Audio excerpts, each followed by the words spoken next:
This is Pet Life Radio. Let's talk pets. This show is brought to you by Pet King Brands, the makers of Zymox and Oratine.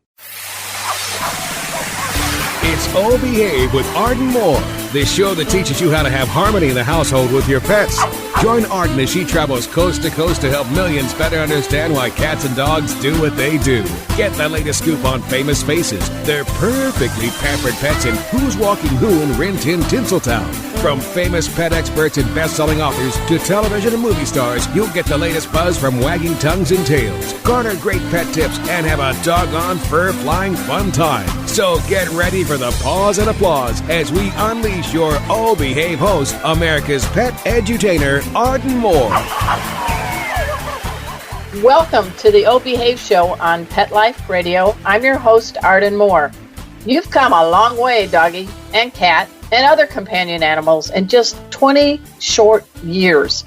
From being stuck in a dingy doghouse in the backyard to landing prime spots on the bed in the master bedroom. From eating table scraps to enjoying nutrition-rich cuisine.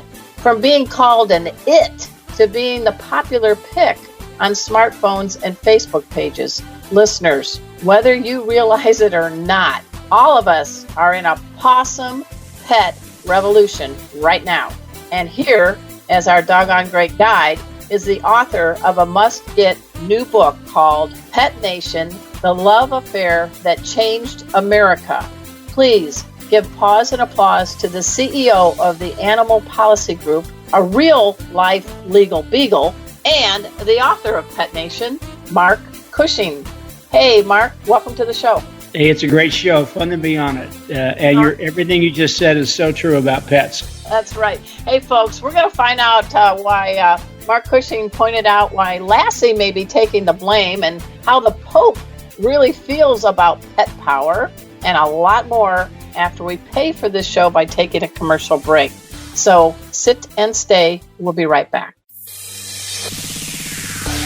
Time for a pause. 4 furry ones, actually. Sit and stay. Oh Behave will be right back. Hey, pet pals. Arden Moore here. Welcome to spring and summer, the onset of itchy skin and allergy season.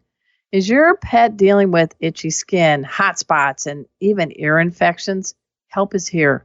It is Zymox shampoo and conditioner to the rescue. Not only is this a shampoo and conditioner great for general bathing and healthy skin support, but it is the go-to shampoo and conditioner for itchy pets. Its patented enzyme formula is loaded with antibacterial and antifungal properties to ease the itch and stop the scratching. And as an added bonus, Zymox shampoos and conditioners give off a lovely, pleasant, non-medicine smell. For over 20 years, Zymox products have been helping pets find relief from many health conditions. All Zymox skin and ear products get their effectiveness from enzymes. Zymox contains no antibiotics and no petroleum byproducts, just the soothing power of enzymes. Zymox can be found at your veterinary clinic, most pet specialty stores, and online. To learn more, dash over to www.zymox.com. That's ZYMOX for your pet's sake. Let's talk pets on PetLifeRadio.com. Oh Behave is back with more tail-wagging ways to achieve harmony in the household with your pets. Now back to your fetching host, America's pet edutainer, Arden Moore. Welcome back to the Oh Behave Show on Pet Life Radio. I'm your host, Arden Moore. Our special guest today is a man of many talents. He's a political strategist. He's an attorney. He's one of the founding members of Animal Policy Group, and now the author of a must-get book called Pet Nation, The Love Affair That Changed America. Of course, we're talking about Mark Cushing. All right, Mark, we got a lot of ground to cover in this episode. I read the book over the weekend, and wow, that's my first expression. What's your thoughts on, you're an attorney, you do a lot of things, and you get an opportunity to write this book. It's like, oh, yeah, I can do it in my sleep. Not, right? There's a little bit of information in the book. Yeah, a little. Art, it was a lot of fun to write. The challenge was to tell the story of basically what happened in the United States from, 20, 25 years ago to today. And your introduction, made it clear. I like to say that, not only did cats and dogs move from the backyard inside to the bedroom, but dogs went right out the front door to every corner of America. And you can't go anyplace now, whether it's a plane, a train, outside a restaurant, a store, anywhere, and not see a dog. And it's something that 25 years ago, I don't think we could have imagined. And now we couldn't imagine not doing it. So it's a lot of fun. It was a good story. And let's get a little bit of background on your 411, because you have some four-legged muses, right, in your home? Go ahead and share a little bit about them. You bet. Have two cats that were from the same litter, Oscar and Chloe. Oscar's kind of the class clown, and Chloe's like a Upper East Side Manhattan princess. They're typical cats in that they look at people as staff. We're here to take care of their needs, and when they're done with us, they're done with us. Then we have a 8-month-old Papillon puppy named Louis. My wife named him for Louis Vuitton. I think he thinks he's King Louis, and he's a piece of work. We live in Paradise Valley, Arizona, next to Scottsdale, and this elegant little Papillon's favorite thing now is chasing desert lizards and actually, unfortunately, catching them. He's leaving lizards. Talk about leaving lizards. Well, yeah, and you've got an 8-month-old. So we usually, I affectionately call the first year you have with a puppy or a kitten the wonder year, because you wonder where your sanity went. I'm assuming that's the case right now. Well, it is, but we were smart, as a lot of your listeners are, I'm sure, and we had a trainer. Ironically, he'd spent years training and raising and even breeding big dogs, and he fell in love with Louis. In fact, he one time he said, "Can I just sort of take him home for 4 or 5 days and really speed up the training?" And it was fun to watch. But yes, he's a puppy. We'll just say that he's a puppy right now. All right. So there's 9 big chapters in this book, folks, and I want to hit some of the highlights. But I first want to find out, because I've authored a number of books myself, and when you get a chance to author a book, and it sounds exciting, but then there's that kind of situation. So can you give us a little backstory on how you got approached and why did you say yes? Because it's a real revolutionary book. Well, it's interesting. My brother in Manhattan knew a very successful nonfiction agent named Kitty Cowles. I'll give Kitty a shout out. She's got a good name for a pet book. Oh, yeah. Kitty Cowles. Yeah. And she knew that some major publishers, and we were fortunate to land with Penguin Random House, ultimately wanted the story told kind of from the inside about what I call the transformation of pets in American society, which really was a cultural and social change for the U.S., not just pets getting a better deal than they had 20 years ago. So they wanted that story, and she knew my work, and it led, as you know, to a lot of work 2 years ago to outline and really think through the topic and covering it fairly but comprehensively. And it was like boot camp for that summer of 2018. And then I got a very cool phone call from Penguin Random House that September saying, we want to do the book. And we went to work, finished it in a year's time. And it comes on, as you know, September 8th. It's out audio, digital, and hardcover form. That's right. That's right. And with this book, Mark, and first, before we get into some of this, people are going to be, what the heck is an animal policy group? Well, and I want people to go to animalpolicygroup.org after the show, of course. They sure can. Well, it's groups, so it's more than just me, And I'll tell you something, Arden, I'm so lucky in 2020 to have the clients I have. I work in the field of pet healthcare, animal welfare related to pets, veterinary school accreditation, and so an industry related to everything to do with pets, from nutrition, companies like Royal Canin, pharmaceuticals like Zoetis, the largest animal pharmaceutical company, all the Mars practices, and a host of other groups like that. And all the issues they have with states, with governments, with policies, they come to me. And that's my job and my team's job. I have a group of 7. We're spread out all over the West. We're a virtual company even before COVID-19. And we work 24/7 every day of the year tracking anything happening related to pets and animal health and welfare around the country. And then we get involved when we need to make sure good things happen and bad things don't happen. Well, I think this is pretty remarkable for a guy who says he majored in medieval and Renaissance history at Stanford. And now you're talking about pets, as you said in your book, are once invisible. Now they're the social glue. Your parents probably were like, Mark, why are you majoring in medieval and Renaissance history? Now, who's laughing now, huh? It's funny. I know my dad wondered, but I said like a dad, I'll go to law school and be a lawyer someday, I'm sure. But, I want to know something. It turns out, you'll laugh, in doing jury trials for the first 12 years of my career, I always found a way to weave in how juries started in medieval England, and I saw the juries kind of perk up a bit. So there's a little bit more interest. Game of Thrones proved that, right? I mean, people, right. If it's done right, people enjoy history. But it is funny that at an age, in fact, I was a freshman at Stanford the year they introduced a computer science major right in the heart of, the start of Silicon Valley.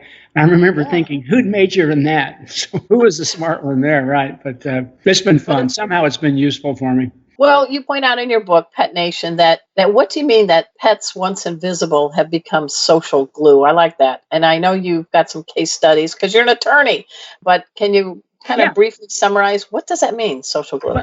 Yeah, and I think if you think back to, say 25, 30 years ago, pets weren't accessories, but they weren't that visible. They were sort of part of life, but nothing like they are today. Now, there's a great term called social capital. And there's been studies in Portland, Nashville, San Diego, and in Australia, in the city called Perth on the western end of that country, of what makes communities work, what breaks down trust issues, fear issues, loneliness issues, how does people get to know each other. And nothing had as big an impact. And these are peer-reviewed scientific studies. Nothing had as big an impact, Arden, as pets. As simple as that. And I start the book with a simple idea that two people meet in the park with dogs on a leash. And they don't ask each other, where do you live? How much money do you make? Who's your favorite football team? Anything like that. It's basically, what's her name? What kind of breed is that? Tell me about that. And 25 minutes later, they know everything about each other's dogs, and they're friends. And it's a type of friendship you'd never have if they just walked in a park. As you know, you'd maybe look away or you might greet and nod your head, but that's about it. So pets end up becoming this fabric, living fabric that connects people of all kinds. They come to your house. People take your cat and suddenly you haven't seen your cat in 10 minutes because they're just engaged with it. They're in a better mood. As you know, oxytocin goes up, the part of you that makes your brain feel better. And right. Cortisol goes down. It's proven. And it's not that the discovery of that changed America, but the discussion of it became so common and people started to think, you know what, you might just need a dog. You might just need a puppy in your life. And now we've seen that both make communities better and just make individuals feel better, whether they're in good shape or bad shape. Pets, what I call, or I like to say, is the cheapest medicine we have in the country. And we don't... We need more pets. I mean, you saw in my book, and I'm sure some folks will say, good God, but the truth is, I think we ought to double the number of pets in America because they're that powerful. And I don't know why you wouldn't want to do that. I don't think we make everybody own a pet. If you don't want a pet, that's up to you. But make them available. Make sure we have enough dogs and cats and other pets so people can experience it. Well, in the book, too, I love that you refer to Temple Grandin and you say animals make us human. But you have a line here. I love it. Dogs and cats didn't conspire or do any plots, wage battles, or dethrone a king. It's an accidental revolution. And it doesn't matter if you're Joe Lunchbox or Bill Gates, right? Right. Everybody from different brackets are getting the power of the paw. What I like to say is this.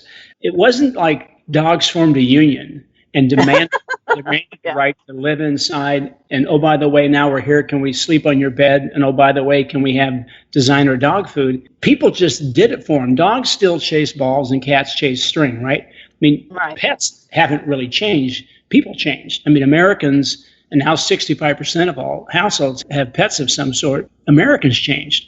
And as I say, they just let them come in and take over the house and become, sit on the throne, if you will. And the dogs and cats just smiled and went, okay, we're loving it, keep doing it. But what an interesting transformation. And it happened in rural America, urban America, 20-story apartment buildings, farms, east, south, northwest. It wasn't like one little part of the country got the joke one day and started to love their dog or cats more. It was almost as if it happened on a switch. And that's what fascinates me. And I spend a lot of time in the book, as you know, trying to figure out how that happened. And you mentioned Lassie. Yeah, that's perfect, because in chapter 2, you have a whole section called How Pets Went Viral. So you said you might blame it on Lassie. What do you mean? Well, it's interesting because, I remember growing up, hate to admit my age here, but Sunday nights, everything stopped and you watched Lassie. And everybody watched Lassie. And Lassie was a story, to your listeners that may not know this, the author actually was a friend of Charles Dickens.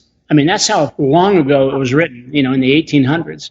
But this story of this amazing collie who always rescued Timmy and just did good things, and everything went better when Lassie came around. And it began with Ren Tin Tin, and then one after another example. And then it turned into cartoons about pets. And we began to see pets actually everywhere, but not necessarily in your home. And I think it began this process of kids saying to their parents, and I remember this, "Hey, Dad, can we get a puppy?" And sometimes they'd say, "No, we don't have enough money for a puppy, or we don't have room for a puppy." But then it began to change. And I think the commercial, the TV, the cartoons, all those added up to the presence of this fun, interesting, inspiring, four-legged creature, often a dog, sometimes a cat, occasionally, a pig, if you will. Right. Yep. And then along came laptops and ultimately smartphones, and we became our own film directors, right? Your audience knows this better than anybody.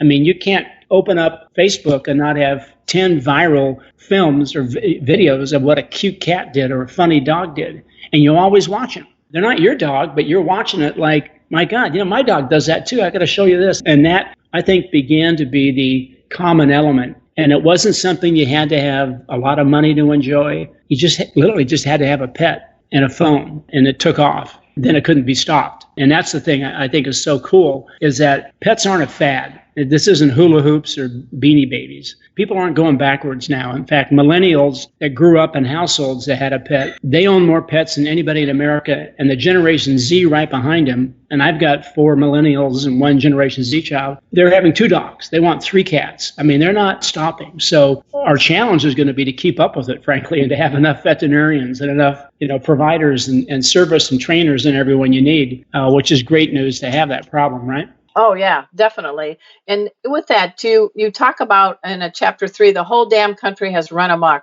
And I want you to come back to your hometown in McMillville, Oregon. And what was the sign on the Atlas Bakery back in 1967, when you weren't even born? I'm just teasing. It's McMinnville, Oregon. It was named after McMinnville, Tennessee. And neither are places anybody's ever heard of. But yes, Atlas Bakery, I mean, big, bold sign, no dogs allowed. And it's funny, if you think about it, that was almost a sign that could have been put anywhere in America. Right. And we're nearing the point where you may never see a no pets allowed sign, because pets have permeated so much of the workplace. And there was a remarkable study done by a good friend, Carrie O'Hara, for Nationwide Pet 5 years ago. And she studied, pets in the workplace. And here's the thing she found out. Again, people say that can't be true. People who don't own dogs like their company more. They like their boss more. They want to stay longer at a company that's dog friendly. So really, walking in and seeing somebody else's dog lying on a mat, because that's what they do in workplaces. They sleep because that's what dogs like to do all day. It makes the entire atmosphere just not only more relaxed, but people feel more loyal to the company. And you've seen that now in so many places. You still can't have a dog inside of a kitchen in a restaurant. That's a public health issue. And my favorite example are hotels.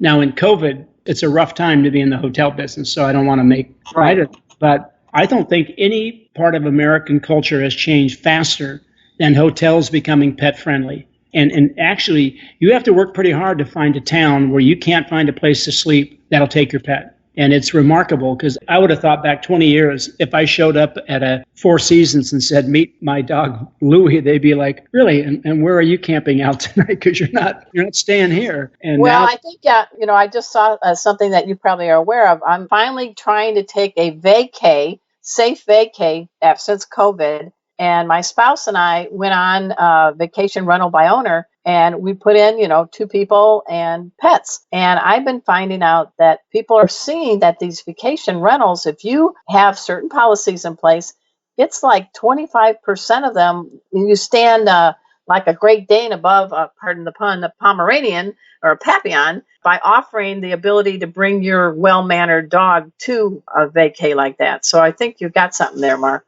Yeah, it's funny. I use the example. We tested it in Cairo, Egypt. We don't really think of Cairo, Egypt probably as dog-friendly. Maybe that's not fair. From the most expensive hotels to the cheapest, there are pet-friendly hotels all over Cairo. And I thought, good God, if that's the truth in Cairo. So yes, it's become, actually, if you want to have a successful VRBO, you better take pets, because you're going to screen out an awful lot of good customers that want to bring their pet and plan to bring their pet. That's right. Hey, everybody. We're speaking with Mark Cushing. He is the author of a new book. It's already available. You can order it. It's called Pet Nation, The Love Affair That Changed America. And when we come back after this commercial break, we're going to see what he thinks about the Pope. Uh-oh. Everybody pray for Mark. We'll be right back. Time for a walk on the red carpet, of course. Oh Behave will be back in a flash right after these messages. Hey, pause up, everyone. This is Arden Moore, your host on the Oh Behave Show. I am so happy to yap about a new product my dog Kona got. It's called Pet Treater. Pet Treater? What's Pet Treater? It's a gift box, and it has lots of cool things like interactive toys and all natural treats and yummy other surprises. Kona is my terrier mix, as you guys know. I call her Ice Cream Kona. And when that box came, she was just tail wagging and grinning from ear to ear. And it isn't just for dogs. If you got a cat or other kinds of pets roaming around your house, please check out Pet Treater, because they'll tailor make a box for your pet. And they take into things like, does your dog or cat have any allergies? Is it a big dog or is it a little dog? So all it costs is a subscription starting as low as $15, and you and your cool pets will get to unbox new surprises month after month. And if you're good with the camera and you're proud of your pet, you can also connect with other animal lovers on the Pet Treater site. How easy. Just go to pettreater.com. This is important. Use the coupon code OBEHAVE. And guess what? You're going to get 50% off the first month of your subscription. Go to pettreater.com and use the coupon code OBEHAVE, and you're going to save ka-ching! Well, that's it for me. Kona's looking at me in the Pet Treater box. She wants to dive into some of these goodies. Pause up. Let's talk pets. Let's talk pets On Pet Life Radio. Pet Life Radio. PetLifeRadio.com. Hey everybody, I'm Rachel Ray. You're listening to Oh Behave with Arden Moore on Pet Life Radio. We're back from the lot. Just checked the paper and we had a record showing at the box. The letterbox, that is. Now back to Oh Behave. Here's Arden. Welcome back to the Oh Behave Show on Pet Life Radio. I'm your host, Arden Moore. Our special guest today is the one and only Mark Cushing. He's a legal beagle. Hope you don't mind me calling you. Sounds more fun than an attorney or lawyer, right? You bet. And he's one of the founding members of Animal Policy Group. But way back in his book, I think it's, I've got to check my notes so you can tell I'm an ex-newspaper reporter. In the final chapter of 9, you talk about Pope Francis. All right, everybody pray for Mark Cushing. What the heck is the point about the Pope? Okay, and I have to say, my mother, who's in heaven today, I hope, was devout Irish Catholic and had the Time magazine cover of Pope Francis I on her coffee table in her assisted living until the day she passed away. And she is up there right now just sweating. But here's the interesting thing. Now, we all know he picked the name Francis from St. Francis of Assisi. And St. Francis of Assisi, of course, is the patron saint of animals. You would think he would have checked that out, but he gave a sermon, and then he gave an interview a few years back to an Argentinian journalist. He's from Buenos Aires, and he was listing kind of the problems in the world, and one of them was people liked their pets too much. People spent too much time with their pets. People spent too much money buying things for their pets. And he had this, in my view, absurd theory that if you love a pet, it takes away your ability to love a human and be nice to another human being. And he was basically saying that's a problem. Well, it's actually the opposite. Pets bring out the best in people. there are people that are able to be friendly with their neighbors only because of pets. And so my mom, I know she's like, Mark, did you have to, it was a long book, did you have to do this one? But I thought, what an interesting fact. And he has this theory, too, that pets cause people sometimes not to have children. And I challenge that, and I just, there's flat out no proof that people don't have children or couples don't because they have a pet. People may choose to have a pet first, right? You know, a lot of people do that. Some have a baby first. Some have them at the same time.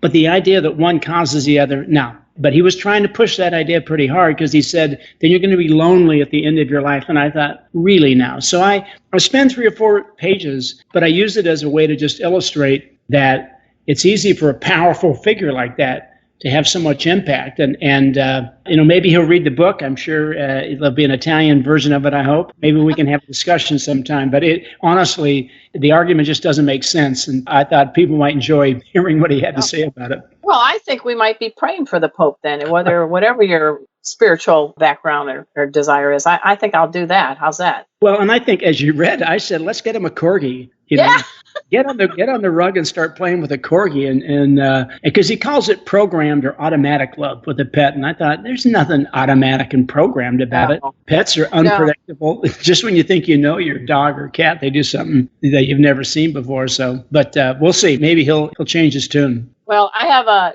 cool 95-year-old friend that I've had a friendship with for over 20 years, and she has not one but 2 little miniature schnauzers.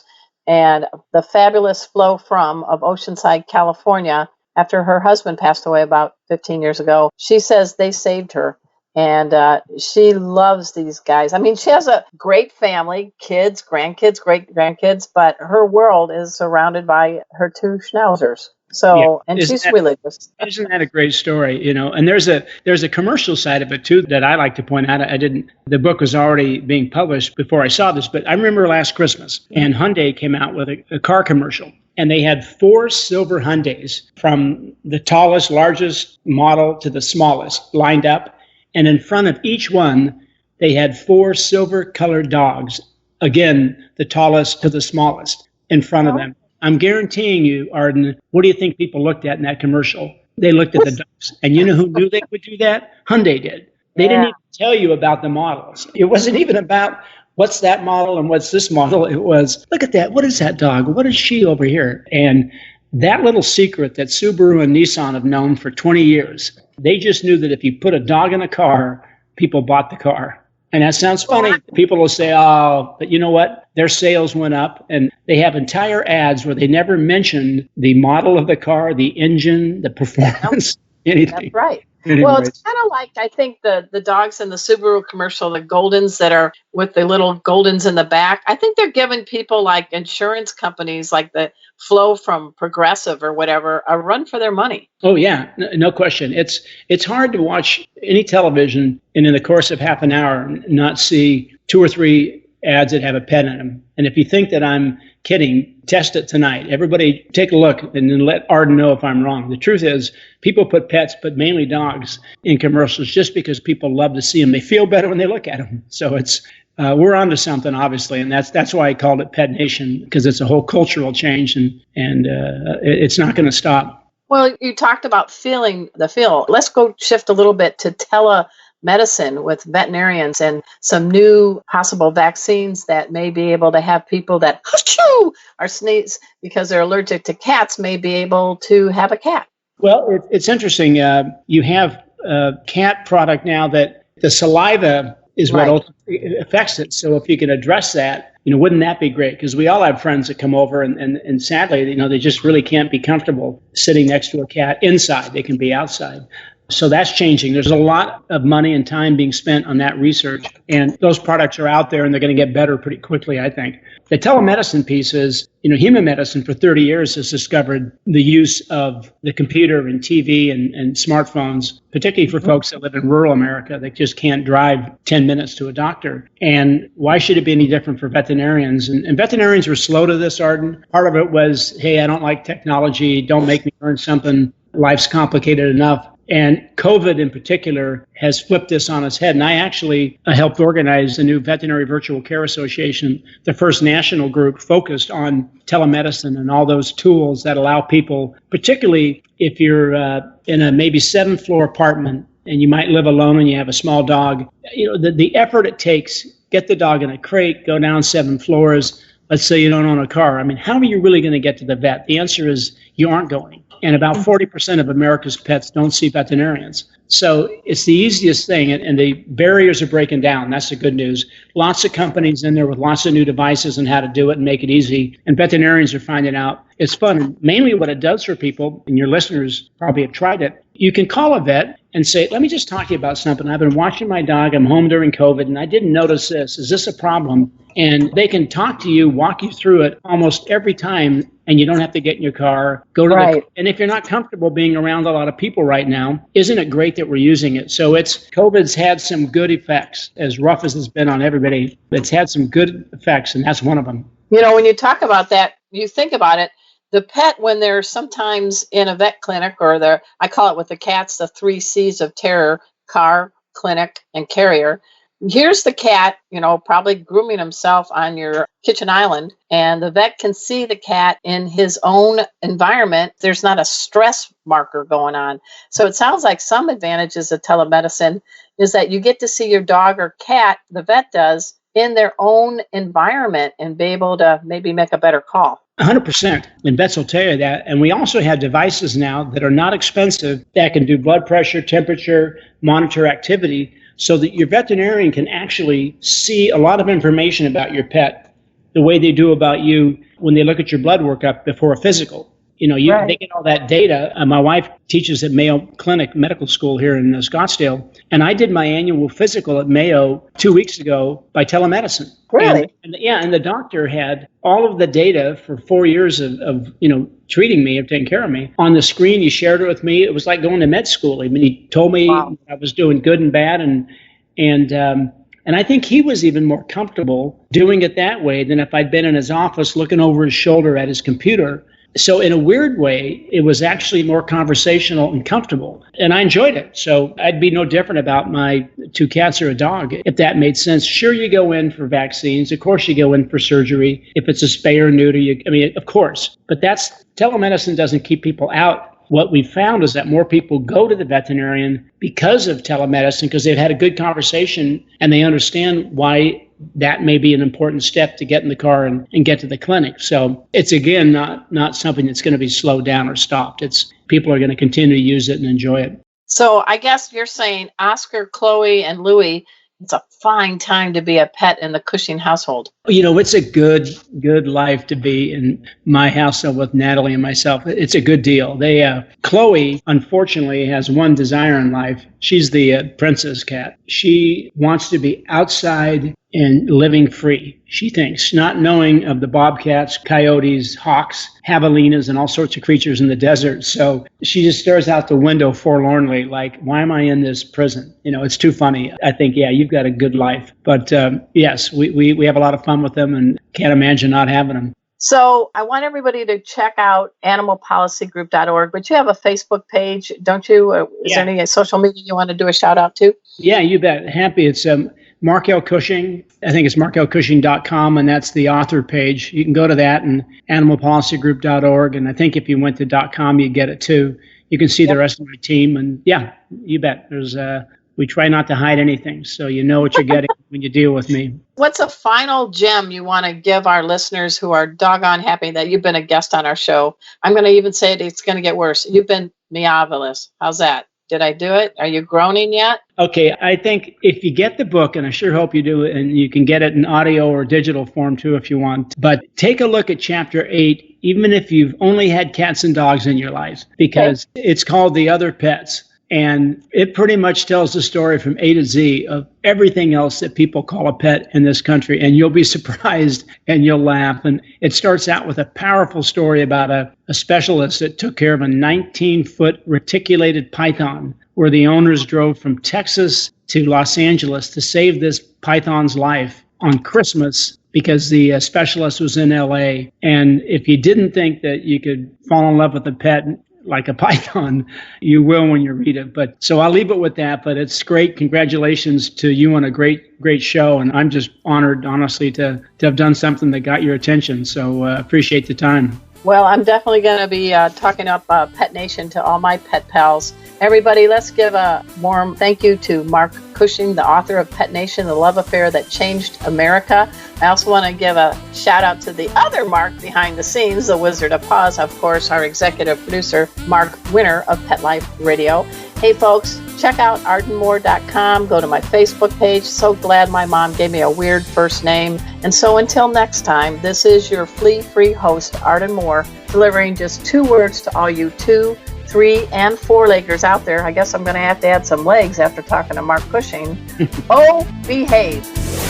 Coast to coast and around the world, it's Oh Behave with Arden Moore. Find out why cats and dogs do the things they do and get the latest buzz from wagging tongues and tails in Rin Tin Tinseltown.